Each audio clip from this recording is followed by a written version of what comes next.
One of the problems that I found as a YouTuber is that it's really hard to find a spot where you can, one, not be bothered by anyone and just record in peace, and two, not bother anyone and let them do their things in peace, especially when you're living on a varsity where everybody is constantly studying and other things, or at least pretending to study, so hence the baseball stadium. Now, today let's talk about good deals. When upgrading, we want good deals because saving money is kind of nice. And eBay and Craigslist are the premier sites for finding good deals.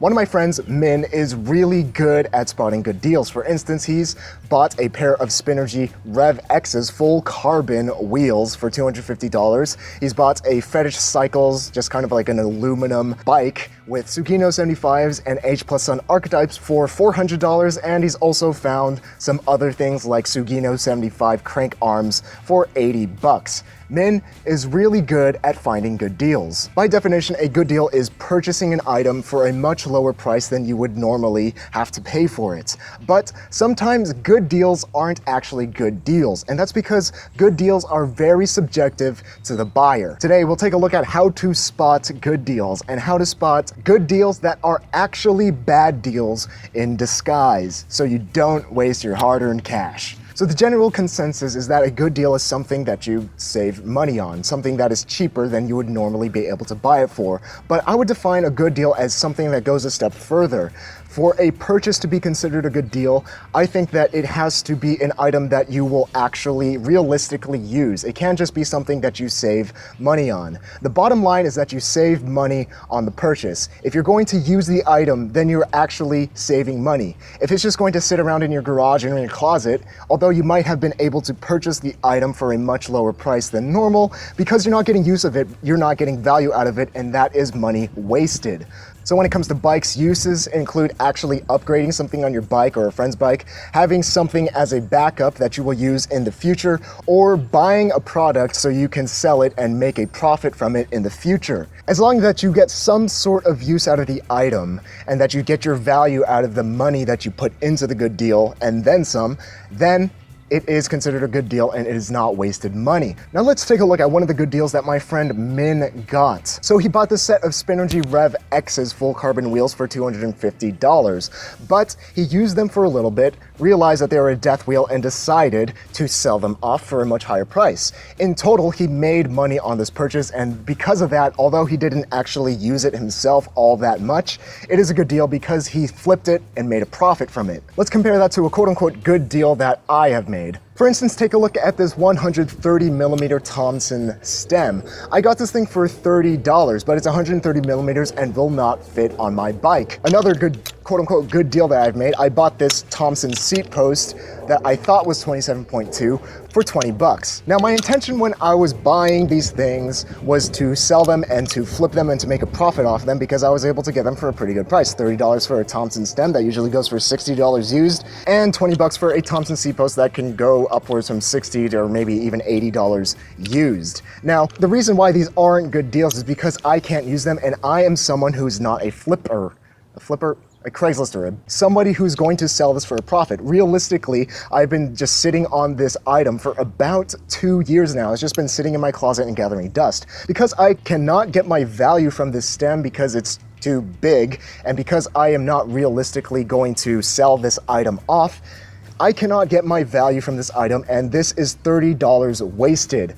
And that's the bottom line. It's $30 wasted. I can't get any use out of it, and I'm too lazy to sell it because, quite frankly, I hate dealing with Craigslist. Now, for the Thompson seat post here, when I bought it, the vendor told me that it was 27.2. I bought it at a swap meet at the Velodrome, and he told me it was 27.2. I offered $20 for it. He said, sure thing. Lo and behold, when I get back and measure it, I should have measured it there. Be thorough. It's a weird size that I've never heard of, and it's kind of like 30mm seat post, and I'm not really quite sure what to do with this or who would want this. And again, I'm too lazy to sell it, so it's just kind of been sitting in my closet and gathering dust. Now, although I saved money on these items, these are items that I didn't need, and these are items that I can't get my use out of, and because of that, they're not good deals. The bottom line is that I wasted my money. I wasted $50 here, and I'm not getting any use out of these products. Oftentimes, items may look like a good deal, but you really need to consider who you yourself as a buyer is. Are you realistically going to get some use out of it? Are you realistically going to sell it for a profit? And in what time period can you do that? So when you're analyzing a good deal, you really need to take these things into consideration. So a genuinely good deal that I've made was buying my frame sets. I bought a 57 centimeter Kilo TT for $150. Although it doesn't seem like I really saved all that much money, it was an item that I really got value out of, and because of that, it was a good deal. The same can be said for my All City Nature Boy. I bought it for $350, and in total, I saved about $50 to $100. Although I didn't save all that much money, the bottom line is that I saved money on these purchases, and for that, I would consider these a good deal. Now for that fetish cycles that I mentioned that Min bought, let's really break it down and see whether it was a good deal or not at this point in time. Now the fetish cycles that he bought is about a $250 frame set. It's 57 centimeters and it is aluminum. It's important to know that it's 57 centimeters because Min is not a 57 centimeter size frame, so he cannot realistically use it. He has to flip it. And it also comes with a carbon fork, which is really nice. Now it came with h+son archetypes that I'm pretty sure are hand-built and are laced to Godspeed hubs, and let's be conservative here and estimate the value of these wheels around $200. Now going down the parts list, we have Sugino 75s and the bottom bracket with a Sugino Zen chainring. Now together these pieces would be $280. We've got a 3T stem and 3T bars, which can be estimated to be worth around $70, and a specialized Phenom saddle, which can be estimated around $30. So in total, the bike that Min purchased for $400 would be a fair price of $800 to $830. Although this really sounds like a good deal, at present he has not sold everything and has only sold about $270 worth of the parts and has not received a return on his investment. So in total, although it seems like a really good deal, $400 for a $800 bike, because he is not able to realize the full value of this bike and has not flipped it for a profit yet, I would say that this is not a good deal at the present moment. But compare that with my stem and my seat post. Min is somebody who is always constantly building bikes, buying bikes, and flipping bikes.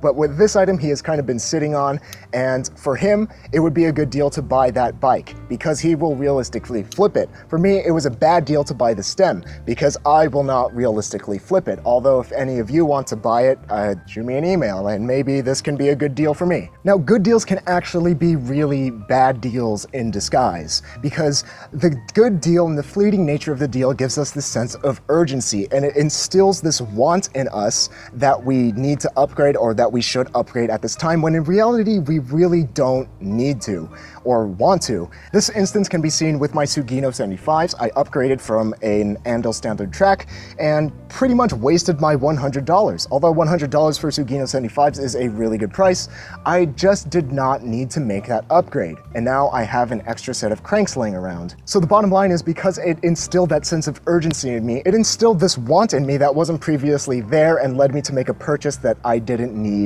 or want to make beforehand. And the bottom line here is that I wasted money. So to recap, my definition of a good deal is saving money on a purchase on something that you will realistically use and realistically be able to get your value out of. When you're shopping around, you need to honestly analyze yourself as a buyer and seeing whether you will flip the part or actually use the part, or if you even need the part. For me, I've remedied this by making a parts list before I go out shopping. And with that, I've been able to stray away from deals that look good, but because I am not someone who is realistically going to flip them for a profit, I stay away from. And through that, I have saved money, and I've avoided these bad deals in disguise. Now, I know there's a lot of you who are really invested in the fixed gear or just the cycling market, and a lot of you have probably come across some really good deals. Let me know what your best deal has been in the comments below. And I will see you all on Saturday.